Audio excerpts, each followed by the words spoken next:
여러분 읽으신 요한복음 17장 이 본문은요, 요한복음 13장부터 시작되어지는 주님의 마지막을 준비하고 또 마지막 제자들에게 당신께서 당부하시고자 하시는 말씀들을 13장부터 시작을 하게 됩니다.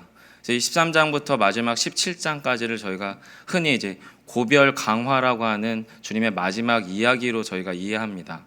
그리고 특별히 그 마지막 이야기 중에서 여러분과 제가 읽으신 요 요한복음 17장은 기도의 형태로 되어 있어요.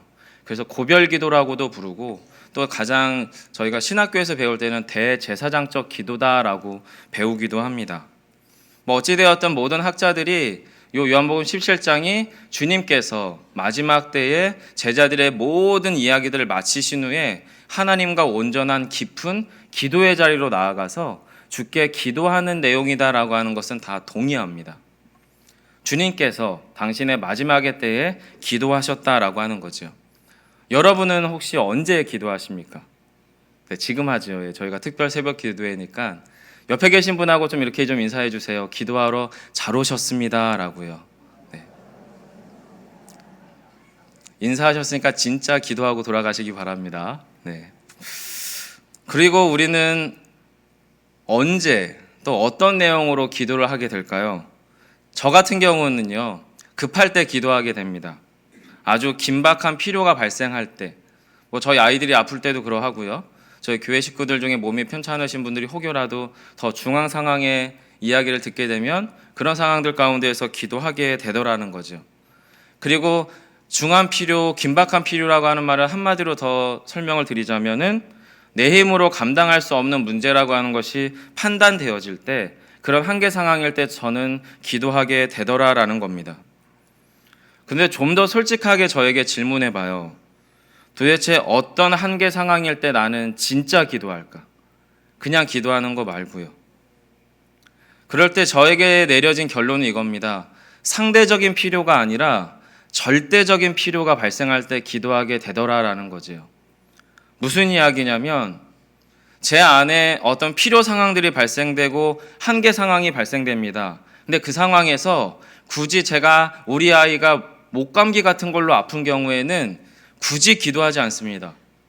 실력 좋은 이비인후과 의사를 찾아가거나 아이가 평상시 먹던 약을 먹이면 2, 3일 정도 되면 아이가 나을 게 분명해 보이기 때문에 그냥 표면적으로 기도합니다. 하나님 그냥 낫게 해주시기 바랍니다 정도지 절박한 기도는 아니다라고 하는 거죠. 상대적인 필요라고 하는 건 그런 의미죠. 주님께 굳이 기도할 필요가 없어도 또 다른 대안이나 또 다른 방식들이 있기 때문에 굳이 저의 기도가 절박해지지 않고 진실할 필요가 없는 겁니다. 하지만 사람은 각자마다 정도의 차이는 있지만 절대적인 필요성을 느낄 때가 있습니다. 달리 말해서 기도 외에는 방법이 없다고 느낄 때 저희는 그때 진짜 기도를 시작하는 것 같습니다. 때로는 그 진짜 기도는 욕설로 시작되기도 합니다. 때로는 그 진짜 기도는 그냥 울어버리는 것으로부터 시작하기도 합니다. 때로는 그 진짜 기도는 입 밖으로는 어떤 한마디의 말도 나오지 않는 것으로 시작되기도 합니다. 하지만 그 진짜 기도는 하나님이 들으십니다. 우리에게 있어서 우리 특별 새벽 기도회를 통해서 저와 여러분이 또한 주님께서 원하시는 그 기도는 기도 외에는 이 방법이 없다는 것이 너무나 우리 안에 절박하고 분명하고 절대적으로 느껴질 때 드려지는 기도가 바로 이곳 이 새벽 자리에서 주님께 드려지기를 간절히 원합니다. 오늘 예수님의 기도는 이 절대적인 필요 상황이었던 것 같습니다. 저와는 조금 다른 종류의 기도를 하셨어요. 예수님이 이미 당신의 일을 충분히 하셨습니다. 완수하셨습니다. 이미 하나님께서 정하신 그 모든 일들을 충분하게 마무리하셨기 때문에 한계 상황은 있지 않았습니다. 저는 저의 감당할 수 없는 한계 상황 때문에 기도했지만 주님께서는 그래 보이지 않는다라고 하는 거지요. 충분히 그리고 완전히 당신의 일을 성취하신 후에 하는 기도가 오늘 본문입니다. 1절이 그래서 이렇게 시작합니다. 1절 보시죠. 함께 읽겠습니다. 예수께서 이 말씀을 하시고 눈을 들어 하늘을 우러 이르시되 아버지여 때가 이르렀사오니 아들을 영화롭게 하사 아들로 아버지를 영화롭게 하게 하옵소서. 아멘. 주님께서 어떤 말씀을 하셨어요? 예수께서 이 말씀을 하시고 눈을 듭니다. 그리고 하늘을 우러러 보십니다. 그리고 나서 기도를 시작하세요. 자, 그러면 여러분, 본문에서 아버지여 때가 이르렀습니다라고 하는 이 때가 도대체 어떤 때일까요? 그리고 주님께서는 과연 어떤 말씀을 하시고 나서 이 최종적인 기도를 하기 시작하시는 걸까요? 저희는 너무나 잘 압니다. 가나의 혼인잔치에서 어머니가 아들 예수에게 무엇인가를 요청했더니 주님이 어떤 방식으로 무슨 말로 당신의 그 요청을 거절했는지를 알고 있어요. 그리고 예수님의 형제들, 예수님의 이 육신의 형제들이 이제 예루살렘으로 입성해서 당신을 좀 드러내야 되지 않겠습니까? 라고 그렇게 강권할 때 역시도 예수님은 같은 방식으로 거절을 하셨어요. 어떤 내용이죠? 아직 내 때가 이르지 아니했다라는 거죠. 그런데 오늘 본문에서 드디어 주님께서 기도하시면서 아버지여 이제는 때가 이르렀습니다라고 기도하기 시작했다라는 겁니다. 아마도 어쩌면 그 이전에는 아버지여 아직 제 때가 아니오니라고 기도가 시작되었는지 모르겠어요. 하지만 본문에서는 이제 그 기도의 때가 시작되었다라는 거죠. 자, 그러면 여러분 본문 앞쪽에 잠시 16장 32절을 가보도록 하겠습니다. 여러분이 32절을 잠시 좀 읽어주시기 바랍니다. 16장 32절입니다. 시작.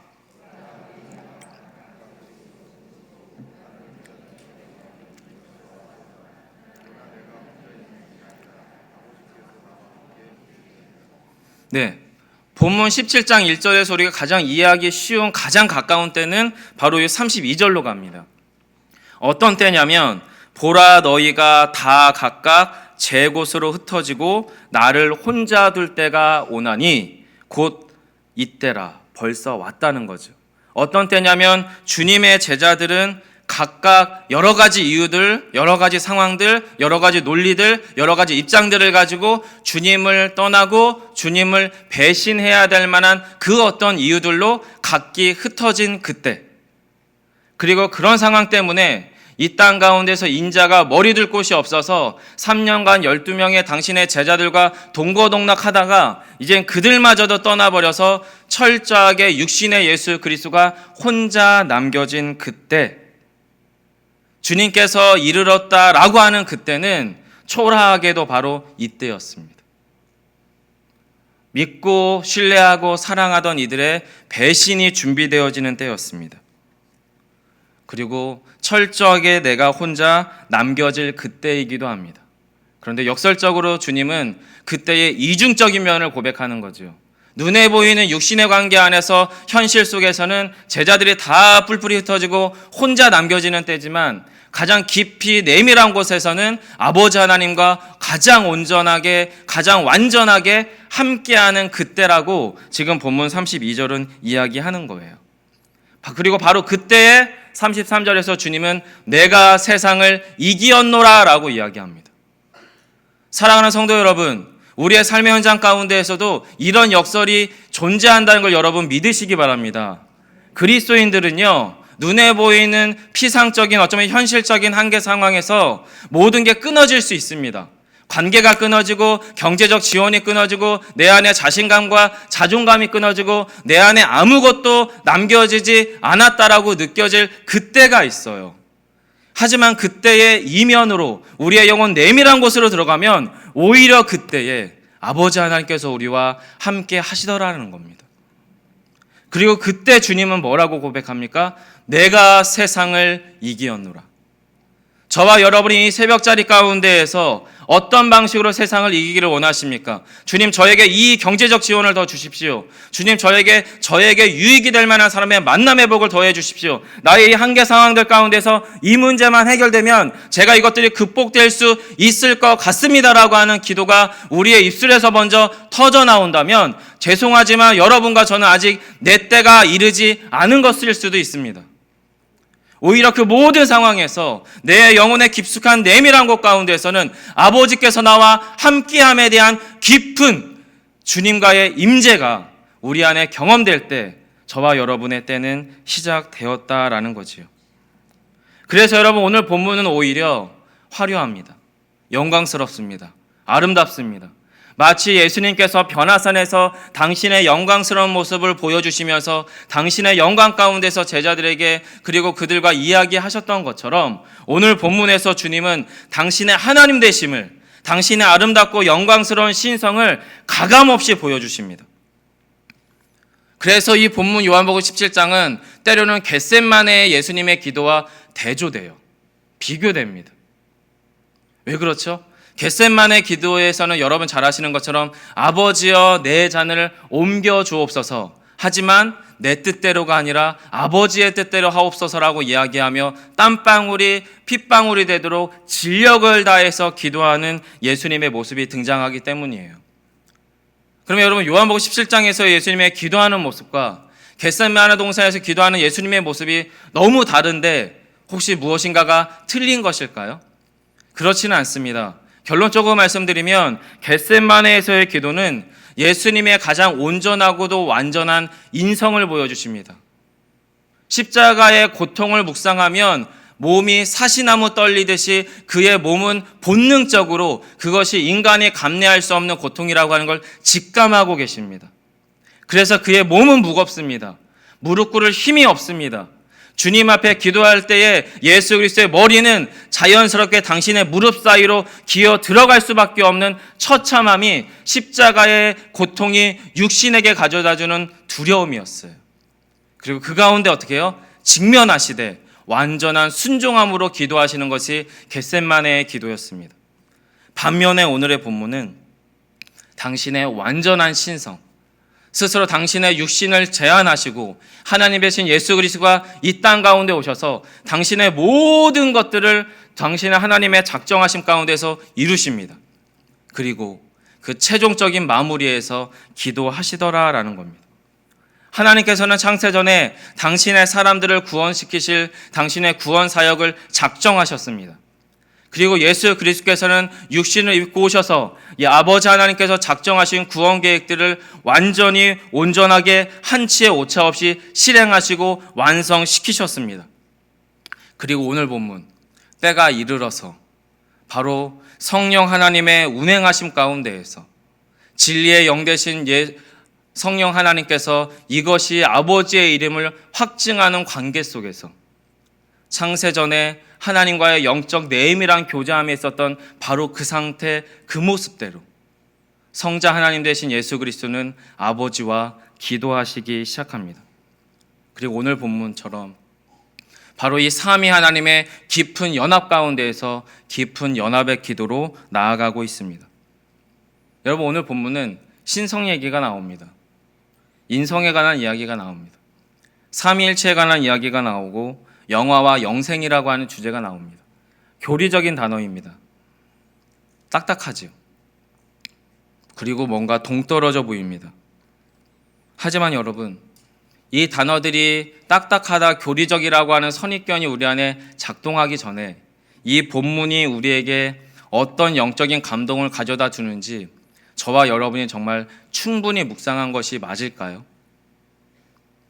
존 오웬이라고 하는 신학자는 그리스도의 영광이라고 하는 책에서 이렇게 서론해서 질문을 하면서 열어갑니다. 우리가 믿음으로 보거나 볼 수 있는 그리스도의 영광이란 무엇입니까? 우리가 어떻게 해야 그리스도의 영광을 볼 수 있습니까? 우리가 이 땅에서 그리스도의 영광을 믿음으로 보는 것과 하늘에서 그 영광을 직접 보는 것 사이에는 어떤 차이가 있을까요? 여러분, 이런 질문들에 대한 답을 찾아보셨습니까? 묵상해 보셨습니까? 또는 연구해 보셨습니까? 저라면 이런 질문들에 대한 답을 오늘 본문에서 찾아보겠습니다. 제 개인적인 부족으로 그 답을 충분히 찾을 수는 없겠지만 적어도 오늘 본문에서 예수님은 당신의 영광스러움, 영화로우심에 대해서 이야기하고 아버지 하나님의 영화로우심에 대해서 이야기해요. 그렇다면 이 본문 안에 우리의 영혼을 깊이 머무르고 이 본문에서 말씀하시는 영광이 무엇인지 묵상한다면 최소한 주님이 말씀하시는 그리스도의 영광이 무엇인지 저희는 분명히 알게 될 것입니다. 해서 보면 오늘 본문에 나타나는 아들의 영광, 아들의 영화로움은 아버지의 영광, 아버지의 영화로움과는 우리의 관점에서, 예수님과 하나님의 관점에서는 이것이 격차가 없어요. 왜냐하면 그것은 똑같은 것이기 때문에, 동일한 것이기 때문에. 하지만 우리의 관점에서는 격차가 있다는 걸 여러분 이해하고 인정해야 됩니다. 본문 1절을 한 번 더 읽어보겠는데요. 여러분 1절 한 번 더 읽어봐 주시기 바랍니다. 함께 합니다. 시작.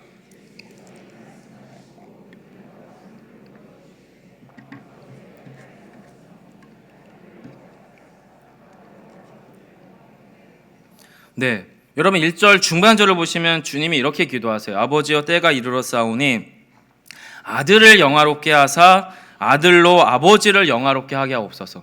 같은 단어거든요. 하나님 아들, 나를, 예수 그리스도 당신을 영광스럽게 하심으로 아버지 하나님을 영광스럽게 하십시오. 여러분 이것이 육신을 입고 오신 예수님의 이야기이기 때문에 아들의 영광이 먼저 입으로 튀어나오고 그 다음에 아버지의 영광이 입으로 튀어나왔으니까 우리가 느낄 땐 이것이 시차가 발생합니다.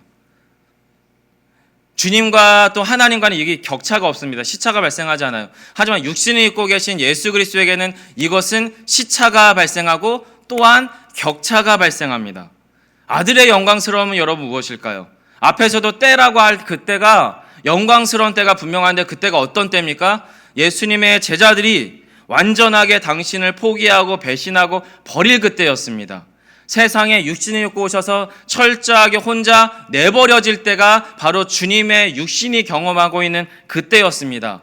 오늘 본문에 등장하는 아들의 영광스러움 역시도 마찬가지예요. 2절 본문에서 만민을 다스리는 권세, 그리고 당신의 사람들에게 영생을 주시는 그 권세가 예수 그리스도께 있는데 그것을 스스로 포기하고 완전한 순종으로 이루시는 십자가의 고난과 십자가의 죽음과 바로 그것을 통한 부활의 영광을 말씀하시는 것이 아들의 영광입니다. 그래서 아들의 영광은 기본적으로 무엇을 관통해야 되냐면 십자가의 고난과 십자가의 죽음을 관통해야만 경험되어지고 드러나는 영광이에요. 그런데 반면에 하나님의 영광은 앞에서 격차가 발생한다고 말씀드렸는데 어떤 격차냐면 그렇게 십자가상에서 죽으시고 버려짐으로 비참해지고 낮아진 그 예수 그리스도를 아버지 하나님, 창조주 하나님 되신 아버지 하나님이 일으켜 세우십니다. 그리고 당신의 보좌 우편에 심판의 주로 예수 그리스도를 앉히십니다. 그리고 다시금 2절에 등장하는 만민을 다스리는 권세와 영생의 권세를 아들 예수 그리스도께 맡기십니다. 그런데 우리에게 느껴지는 영광은 이 본문 1절에서 아들의 영광이 아니라 하나님의 영광에 포커스가 가 있는 우리의 삶이에요. 딜레마죠. 우리의 육신은 예수님의 기도처럼 아들의 영광과 하나님의 영광을 말하면 시차가 발생하고 현실적인 격차가 발생하는 것처럼 우리는 십자가의 고난과 영광을 관통해 가야만 아버지의 영광에 이를 수 있는데 우리의 머리는 자꾸만 이 모든 것은 머릿속에서 해결된 상황에서 아버지의 영광과 아버지의 그 찬란함들을 구하더라라는 거예요. 주님의 때는 그런 때가 아닌데, 주님의 기도는 그런 기도가 아닌데, 주님의 영광과 영화로스러움은 그런 것이 아닌데, 우리의 머리는 자꾸만, 우리의 몸은 자꾸만 본능적으로 아버지의 영광만 구하더라라는 겁니다. 그래서 주님이 3절에서 아주 분명하게 이야기합니다. 영생은 곧 유일하신 참 하나님과 그가 보내신 자 예수 그리스도를 아는 것입니다. 여러분, 유일하신 참 하나님이란 말이 무슨 말입니까? 아주 단순합니다. 구원이 하나님 아버지께로부터 온다는 겁니다. 구원시키실 수 있는 분, 우리를 심판하실 수 있는 분은 진짜 하나님, 충분한 진짜 하나님인 아들 예수 그리스도의 성부 하나님, 그분밖에 없다는 이야기가 바로 이 앞부분이에요. 그리고 또 한 가지, 그가 보내신 자를 아는 거라는 거죠. 누가 보내셨습니까? 아버지 하나님이 보내셨습니다. 누가 보냄을 받았습니까? 육신을 입고 오신 예수 그리스도가 보냄을 받았습니다. 그렇다면 여러분, 아버지께서 보내시고 주님께서 오셨다면 가실 분도 누구십니까? 예수 그리스도가 가시는 겁니다. 십자가의 죽으심과 부활하심 가운데서 오로지 아버지께로 온전히 갈 수 있는 길을 아시는 분은 예수 그리스도밖에 없더라는 거예요. 그런데 우리의 머리는, 우리의 인생은 주님을 관통하지 않고 아버지의 영광만 바라는 인생의 아이러니와 역설이 우리 안에 존재하는 거죠. 누구처럼요? 제자들처럼. 주님은 자꾸만 이거라고 이야기하는데 제자들은 자꾸만 이거래요. 그리고 나서 예수님의 이야기와 제자들의 생각에 격차가 발생하니까 자기들 방식으로, 자기들의 논리로, 자신들의 입장으로 예수를 추구하고 예수를 사랑하고 예수를 쫓던 제자들의 그 머릿속의 영광과 예수 그리스도가 이 땅에 성취한 영광의 격차가 너무 크니까 제자들이 한 결정은 그 예수를 버리기로 결정합니다. 우리의 삶의 패턴이 그러한 제자들의 삶의 패턴을 따른다면 우리 역시도 여러분 무엇입니까? 예수 그리스도를 혼자 남겨두던 그때에 주님을 홀로 남겨두는 바로 그런 우리가 될 수밖에 없다라는 겁니다. 사랑하는 성도 여러분, 예수 그리스도의 십자가의 구속의 영광은 하나님의 창세전의 영광과 동일한 것임을 여러분 알아야 합니다. 4절과 5절을 보십시오. 아버지께서 내게 하라고 주신 일, 어떤 일인가요? 앞에서 말씀드렸던 십자가의 고난과 죽으심을 관통하는 그 일입니다. 그 일을 내가 이루어 아버지를 어떻게 했습니까? 이 세상에서 영화롭게 했다는 겁니다. 이 세상에서 하나님 아버지를 영화롭게 하고 영광스럽게 할 수 있는 유일한 방식과 길은 예수 그리스도의 십자가를 관통하는 것임을 여러분 믿으시기 바랍니다. 이 땅에서는 그 일들을 우리가 순종함으로 나아가는 거예요. 그리스도가 완전한 순종으로 나아갔던 것처럼 우리도 이 땅에서 그 고난을 관통해 가는 겁니다. 그런데 같은 그 시점에 하늘에서는 어떤 일이 일어나는 거냐면 5절이에요. 아버지여 창세전에 내가 아버지와 함께 가졌던 영화로서 지금도 아버지와 함께 나를 영화롭게 하옵소서. 이 땅에서는 그리스도의 십자가의 고난당하심과 죽으심의 십자가의 영광이 흘러가고 있을 때 하늘에서는 창세전에 만물을 말씀으로 지으셨던 하나님의 그 창조의 영광스러움에 참여하셨던 함께 하셨던 창조주 예수 그리스도의 그 영광스러움이 무엇과 오버랩됩니까? 지금 이 세상에서 이 땅에서 십자가의 고난의 영광과 오버랩이 된다라는 거예요. 저와 여러분이 우리의 삶의 현장에 어쩌면 놓여있는 여러 가지 한계 상황들, 기도할 수밖에 없는 상황들, 하나님 말고는 답이 없다고 느껴지는 여러분의 바로 그 고통의 현장 가운데에서 십자가의 길을 걸으시기 바랍니다. 그때 하늘에서는 바로 이 하늘의 영광스러움, 창세전의 그 영광스러움 가운데로 우리를 주님께서 동참시키고 계실 것이다 라는 것입니다. 마지막으로 한 가지는 우리가 하나님의 이 본래적인 영광에 참여하게 되기 위해서는 저와 여러분이 실제로 이 그리스도의 영광에 참여할 때만 가능한 것입니다. 앞에서 말씀드린 것처럼 그리스도의 영광은 십자가의 고난당하심과 부활하심입니다. 그런데 이 그리스도의 영광에 우리가 참여한다는 것은 과연 무엇일까요? 무조건 고통을 견디라는 것일까요? 아닙니다. 주님께서 십자가의 고난과 죽음을 당하실 때에 당신의 성품을 발휘하시고 드러내셨던 것처럼 우리가 이 고난당함 가운데서 예수 그리스도의 성품에 참여해야 한다라는 거예요. 예수 그리스도의 사랑, 예수 그리스도의 온유함, 예수 그리스도의 길이 참으심, 예수 그리스도의 눈물을 흘리신 애통함들, 이런 것들이 우리의 성품 안에서 어떻게 해요? 드러나게 해야 된다라는 겁니다. 내가 이 상황에서 참아야 돼 하면서 무릎에 바늘을 찌르는 게 아니라 내 이 상황들 가운데서 그리스도가 내 안에서 어떻게 해야 드러날 수 있을까를 고민하며 그리스도의 성품이 내 안에서 드러나기를 갈망해야 된다라는 겁니다. 그럼 여러분 그것이 우리의 힘으로 가능한가요? 불가능합니다. 본문 7절, 8절이 그걸 얘기해 주는데요. 7, 8절 여러분이 한번 읽어주시기 바랍니다. 함께 합니다.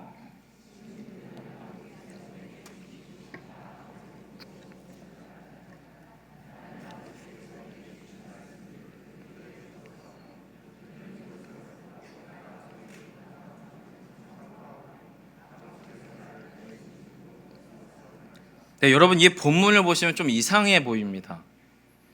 여러분 7절에 지금이라는 단어와 8절 중간에 참으로 아오며 또 끝에 아버지께서 나를 보내신 줄을 믿었사옵나이다. 이게 누구에 관한 이야기냐면 예수님의 제자들에 관한 이야기거든요.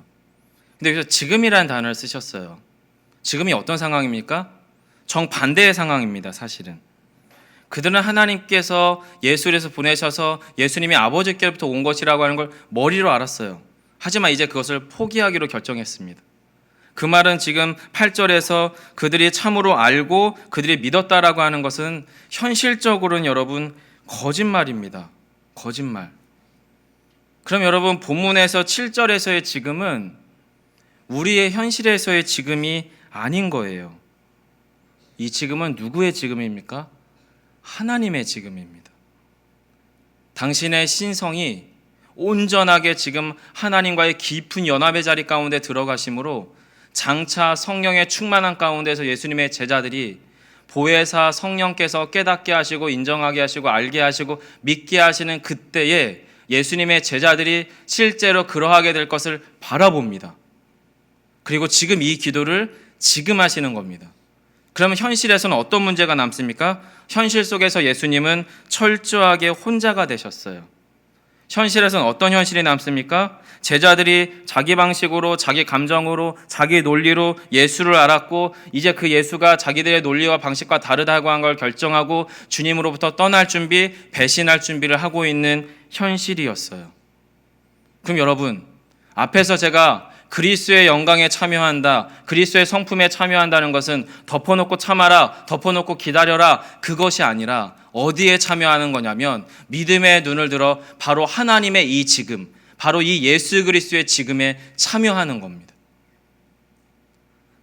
달리 말씀드리면 우리 가운데에서 정말로 변화산에서 놀라운 예수님의 화려한 영광에 머무르는 것이 아니라 십자가의 고통과 죽음을 앞두시고 철저하게 하나님의 뜻에 순종하기로 결정하신 바로 그 십자가의 영광의 예수 그리스도의 발걸음에 우리가 어떻게 해요? 같이 머물러서 당신의 궤적을 따라, 당신의 족적을 따라 거기에 함께 동행하는 겁니다. 그러면서 그리스도의 그 남은 고난을 우리 안에 참 채우는 거예요. 우리 시기에, 우리 현실에서 내가 스스로 자초한 고난에 대해서 감수하자라는 말이 아니라 지금 주님께서 이 땅에서 하나님의 지금을 바라보며 기도의 깊은 자리로 들어가는 것처럼 바로 이 새벽 자리에서 여러분이 눈을 감고 우리의 아버지 하나님께 기도하며 나아갈 때에 하나님의 지금을 경험하는 자리에 우리가 참여한다라는 거예요. 그렇게 기도로 우리의 예수 그리스도의 고난을 우리 안에 채웁니다. 그리고 눈을 뜨고 우리의 몸을 일으켜서는 우리의 현실로 가서 우리의 기도를 통해 하나님이 바라보게 하셨던 그 지금의 제자들의 모습은 아니지만 성령께서 그들의 삶을 관건하시고 그들을 일깨워서 진짜 그리스도의 사람으로 온전케 세우셨던 것을 기대하고 바라보고 확신하고 기도하셨던 예수님의 그 현실처럼 우리 역시 이 자리에서 아직 내 문제는 해결되지 않았지만 여전히 내 안에 영적 침체가 있고 내 안에서 나의 삶의 고단함 때문에 주님의 영광을 사모하지는 못하지만 눈 감고 이곳에서 주님이 하늘을 우러러 아버지께 기도했던 것처럼 우리가 눈 감고 주님 앞에 믿음으로 온전히 성령의 인도하심을 구하며 나아갈 때에 이 지금 안에서 우리는 그렇게 기도할 뿐만 아니라 눈 들고 우리의 현실에서도 그렇게 살아낼 수 있게 하신다는 겁니다. 여러분, 이것은 현실입니다. 이건 지금입니다. 여러분, 우리의 영혼이 지금 하늘에 계신 아버지의 영광 안에 참여할 수 있는 유일한 방법은 이 기도 자리에서 주님 앞에서 허락하신 믿음을 따라 기도하는 것처럼 우리의 몸으로 그렇게 살아낼 준비와 결정을 하고 일어설 때에 바로 그 지금에, 바로 예수 그리스도의 7, 8절의 지금에 참여하게 된다는 거예요. 근데 이상하리 마치 우리의 육신은, 우리의 머리는 기도는 기도대로 하는데 이것이 피상적이에요. 상대적인 기도거든요. 은혜가 있어요. 감동이 있어요. 마음의 찡함이 있어요. 그래서 기도가 깊어지는 것 같아요. 하지만 눈을 들고 몸을 일으켜서 현실로 가서는 내 기도의 내용이 무엇인지 기억나지 않아요. 왜요? 몸으로 살아낼 준비를 하지 않기 때문입니다. 말씀을 맺겠습니다. 여러분, 우리의 현실은 그렇죠. 주님, 제가 지금 기도할 때가 아니에요. 제 상황은 지금 기도할 때가 아니라 하나라도 더 땀 흘리고 하나라도 더 열심히 일해야 될 때예요 라고 우리는 말할 수 있을 거예요. 내 상황이 지금 기도하면서 마음 편하게 앉아 있을 때가 아니라는 거죠. 그런데 여러분, 저와 여러분의 입술에서 기도를 거두어 가시는 절박함이라면 죄송하게도 과격하게도 어쩌면 여러분은 진짜 절박한 게 아니실 수도 있습니다.